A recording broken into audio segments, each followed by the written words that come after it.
Hello दोस्तों, कहानी की इस नई सीरीज़ में हम लेकर आए हैं आपके लिए एक और नई कहानी। दोस्तों, अगर अभी तक आपने हमारा चैनल सब्सक्राइब नहीं किया है तो प्लीज़ सब्सक्राइब कर लीजिए। ये कहानी मेरी रेखा चाची की है, जो हमारे परिवार की सबसे समझदार थी। रेखा चाची का नाम मोहल्ले के हर किसी की ज़ुबान पर था। मैं उनको रेखा चाची बोलता था क्योंकि वो सिर्फ 40 साल की थी और मैं 25 साल का था। रेखा चाची की खूबसूरती ऐसी थी कि कोई भी उन्हें नज़रअंदाज नहीं कर सकता था। उनकी बड़ी बड़ी आंखें, कमर तक लहराते बाल और उनकी गहरी मोहक मुस्कान किसी का भी दिल जीत लेती थी। उनकी सुंदर सुंदर व्यक्तित्व और घने बाल उनके आकर्षक व्यक्तित्व को और निखारते थे।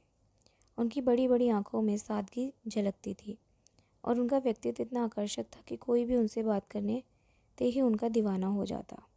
उनकी नीली साड़ी में सजी सुंदर छवि घर के हर सदस्य को खुश कर देती थी। वह हर किसी की मदद करने के लिए हमेशा तैयार रहती और अपनी मुस्कान से हर किसी का दिल जीत लेती थी।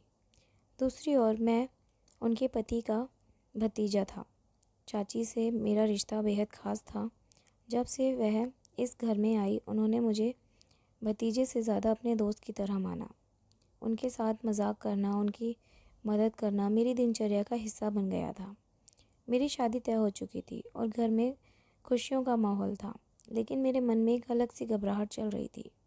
मुझे अपनी जिम्मेदारियों का एहसास तो हो रहा था, लेकिन अच्छे पति बनने के लिए क्या करना चाहिए ये समझ नहीं आ रहा था।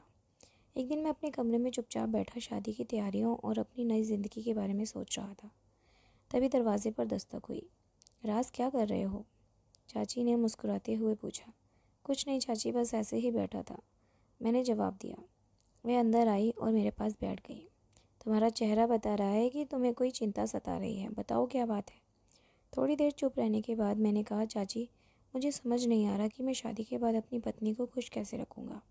क्या मैं एक अच्छा पति बन पाऊँगा? चाची ने मुस्कुराते हुए कहा, पति पत्नी का रिश्ता खास होता है, लेकिन उसे खूबसूरत बनाने के लिए प्यार, समझदारी और एक दूसरे का सम्मान ज़रूरी होता है। मैं तुम्हें कुछ ऐसी बातें सिखाऊंगी जो तुम्हारी शादीशुदा ज़िंदगी को बेहतर बनाएंगी। उन्होंने मुझे सबसे पहले सिखाया कि पत्नी को समझना और उसकी भावनाओं का सम्मान करना कितना ज़रूरी है।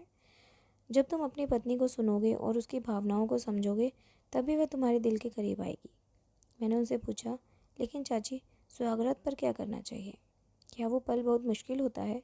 चाची ने गंभीरता से जवाब दिया, सुहागरात वह समय है जब तुम दोनों एक नए रिश्ते की शुरुआत करते हो। इसे केवल एक रस्म की तरह मत देखो। सबसे पहले अपनी पत्नी को सहज महसूस करो, उसकी तारीफ़ करो, उसे ये महसूस कराओ कि वह तुम्हारे लिए कितनी ख़ास है। चाची ने कहा, अगर वह शर्माएगी तो उसे समय दो, उसकी आंखों में देखो और धीरे धीरे उसके करीब जाओ। उससे प्यार से बातें करो और उसे यह भरोसा दिलाओ कि वह तुम्हारे साथ पूरी तरह सुरक्षित है।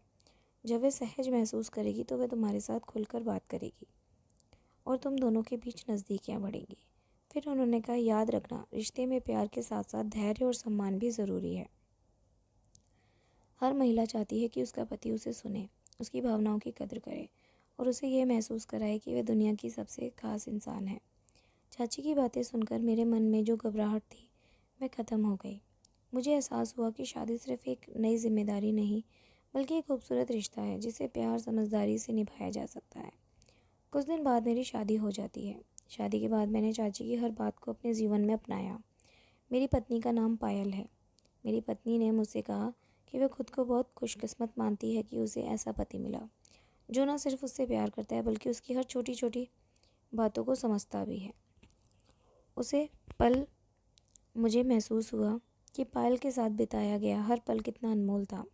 रात धीरे धीरे ढल रही थी। पायल की बातें और उनकी मुस्कान ने मुझे सुकून दे दिया था। शायद प्यार और अपनापन हमें वहाँ मिल ही जाता है जहाँ हमें उम्मीद नहीं करते। हम अपने इस जीवन में बहुत खुश रहते हैं। इस कहानी से ये पता चलता है कि सच्चा प्यार आपको कहीं भी मिल सकता है। तो दोस्तों, ये कहानी आपको कैसी लगी हमें कमेंट करके ज़रूर बताएं और हमारे इस चैनल को सब्सक्राइब ज़रूर करें और इस कहानी को अपने दोस्तों के साथ शेयर ज़रूर करें। धन्यवाद।